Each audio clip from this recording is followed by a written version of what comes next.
What's going on YouTube? Nicholas here with Tech Love TV, where we don't discriminate and we believe all tech deserves some love. Okay, so today, as you can see, I do have Raycon's latest earbuds in front of me. We have the E25s, the E55s, and the E100s. Now I'm making this video simply because I'm getting a lot of comments under each of these videos asking me which one would I prefer over the other one. So this is a comparison video, a 5-6 month later video, so that I can help you with this video make a better informed decision on which one you're choosing to buy if this is something that you're into. I see some love. It's love day. I'm showing people love out here on the court. Okay, so now I do have the E100s in front of me right here, and I'm not really going to be comparing this one with both of these simply because they're not currently available on the Raycon global website. I don't know if you can find them through a third party or whatever, but right now, as you can see, they are officially sold out, and I don't think that they are coming back just because they might compete with either one of these. I don't know what Raycon is thinking, but if they were smart about it, in my opinion, they should actually offer these, because these are the only earbuds that actually have that full IPX7 rating. And I'll put that YouTube card right here because I did review these on initial unboxing and first impressions video, and I also reviewed these as a 1 month later video. The main difference to me between these right here is simply that the E100s are a full IPX7 rated, so that means you can submerge these completely underwater without any damage. So if that's something you're into, if you can find them, then go ahead and check out my videos that I did on that. So I'm not going to be talking about this one right now. So now for the E25 and E55, I'm going to run down a whole list of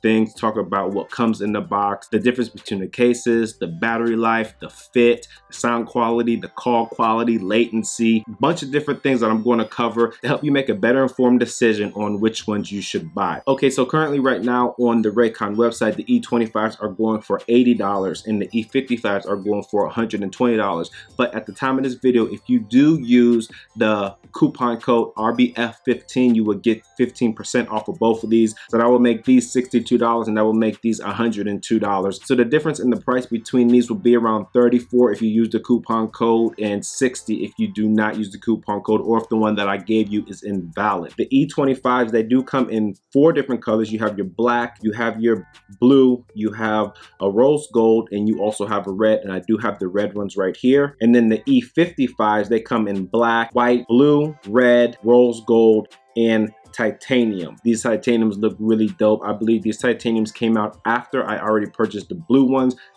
but if they were out at the same time, I think I would have got the titaniums one because I just think they look the best out of all of them. But that's just my opinion. The main thing that you'll find different about what's written on these boxes is the battery life. So for the E25, you get 24 hours of battery life. So on a single charge, you'll be able to listen to the earbuds for 6 hours and then charge those up additional 3 times for a total of 24 hours. And for the E55s, you will get a 36-hour total battery life, 6 hours on a single charge, and be able to charge these up 5 more times for a total of 36 hours. And that is the main difference with everything on the outside of these boxes. Now on the inside of the E25 box, you do have a little sleeve right here with a bunch of literature in here, but I won't get into that. You have your charging case on top with the earbuds already inside, and then you do have a metal card right here that actually holds the 5 different replacement silicone ear tips, and there's already one pre-installed on the E25, so you do have 6 in total. And then also you do have your micro USB charging cable as well. Now on the inside of the E55s, then you do have your literature right here. You have your E55 charging case with the earbuds on the inside. You have your 5 different silicone ear tips right here with one already pre-installed on the earbuds themselves for a total of 6.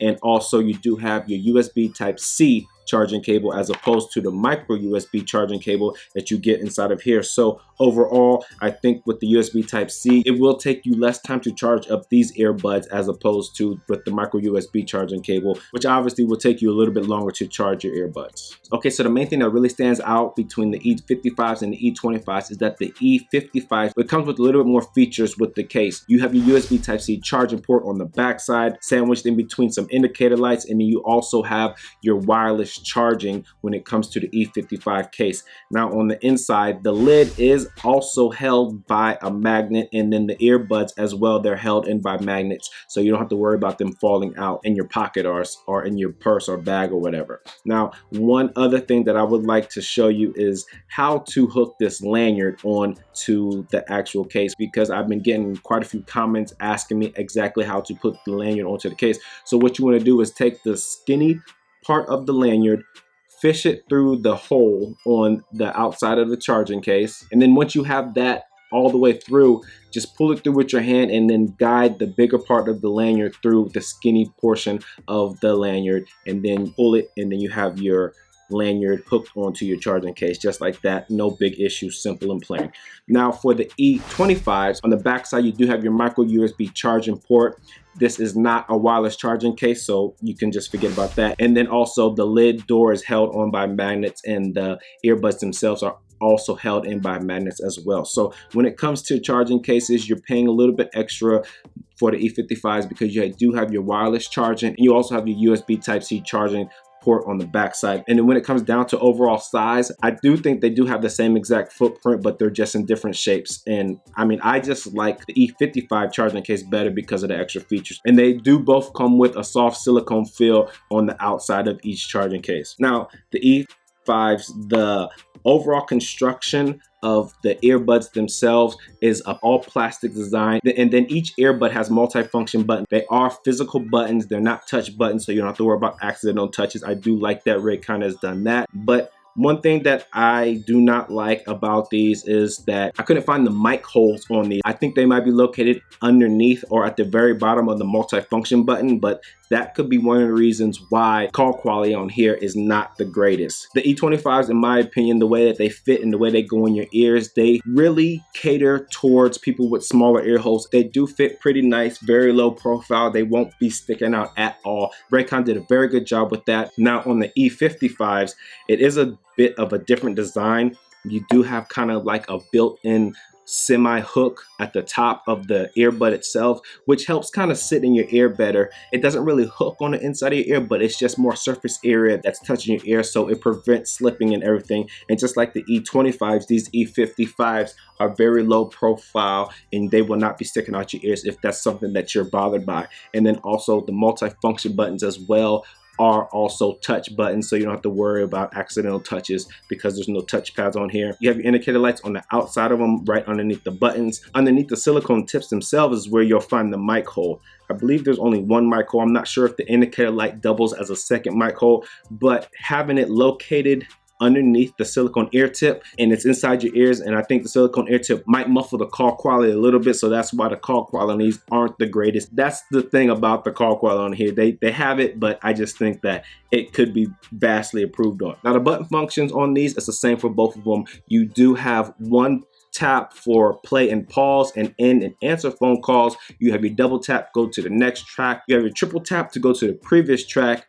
One long press, I think it's about for 2 to 3 seconds, will activate your voice assistant, whichever one that you're using depending on your mobile device. And then if you hold the multi-function buttons down for 5 seconds, they will power them off manually. Okay, and then also for these earbuds, you are able to listen to them independently, meaning that if you only want to listen to one at a time, the left or the right one, you can have the other one sitting inside the case charging, and when the battery on the one that you're using runs down, you can go ahead and swap it out with the one that's been charging, and then get that continuous listening time so that you don't have to worry about throwing them back in the case and charging them back up before you can actually listen to music again. But they don't have an auto shut off feature. So what I mean by that is that if you remove one earbud out your ear, the music will not stop. It will keep playing until you put both earbuds back in the case, or you actually hit the multi-function button to pause your music. Now, like I said earlier, the comfort on these, I guess it just depends on what size ear holes you have. The E25s, they really cater towards people with smaller ear holes,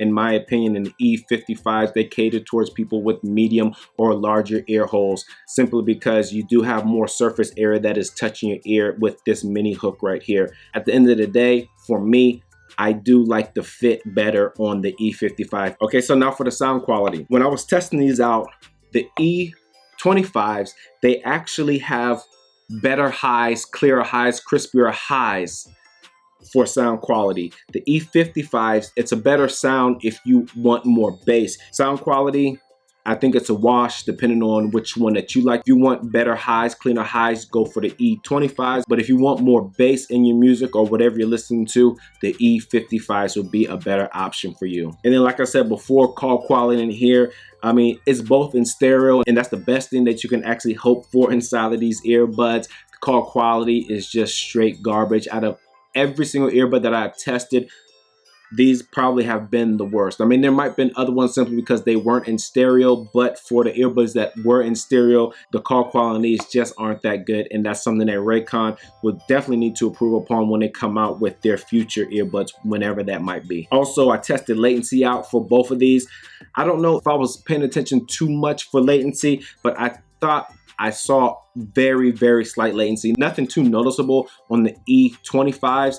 The latency was very, very minimal. For the E55s, there were no latency. Everything was on point. I tested both of these out on YouTube, Netflix, Hulu, Amazon Prime Video, Disney Plus, Apple TV Plus. And for anybody out there, if you don't know what I'm talking about when I mean latency, it's simply when you're watching a movie with earbuds on and then you notice that the mouth is not matching up with the sound of what they're saying. That's what I mean by latency. And then so overall, if you have the money, I would go for the E55s. You do get a better case. In my opinion, you do get a better sound and you get more battery life. If you don't want to put the extra $35 to $40 up for these, then you will have no issues with the E25s. And then also you do get a crispier sound when it comes to the highs on these. You are lacking in battery life, and also, in my opinion, you're lacking in comfort when it comes to these. But either way, you have smaller ears, you want that crispier high sound, and you also don't want to put up the extra $35 to $40. You probably want to get these E25s. They might just be a better fit for you. But then also, one more con on these that I did notice on some songs, not all of them, the highs were so much that the sound was distorted just a little bit. But I always listen to my music on full blast. I don't know, that's just me. But that might be a reason why it was distorted. If you're not a person that listens to your music on full blast, then you should be good money. But other than that, people, that's what I got from my full comparison review of the E25s and the E55s. Like I said before, if you do want to get more information on the E100s, I did make 2 videos on this one. If you can find them out there, I wasn't able to find them. So as always, I'll put that link in the description down below. And also I'll put the links to where you can find these down below. You can get the E25s on Amazon, and then you have to go to Raycon Global to get the E55s. And that's it, people. That's all I got. As always, if this is your first time here and you found any type of value in this video, go ahead and smash that subscribe button down below. And don't forget, hit that bell icon so you get notifications on when I drop my latest tech videos. As always, thanks for stopping by the Tech Lud channel. My name is Nicholas, and I'm out. Peace.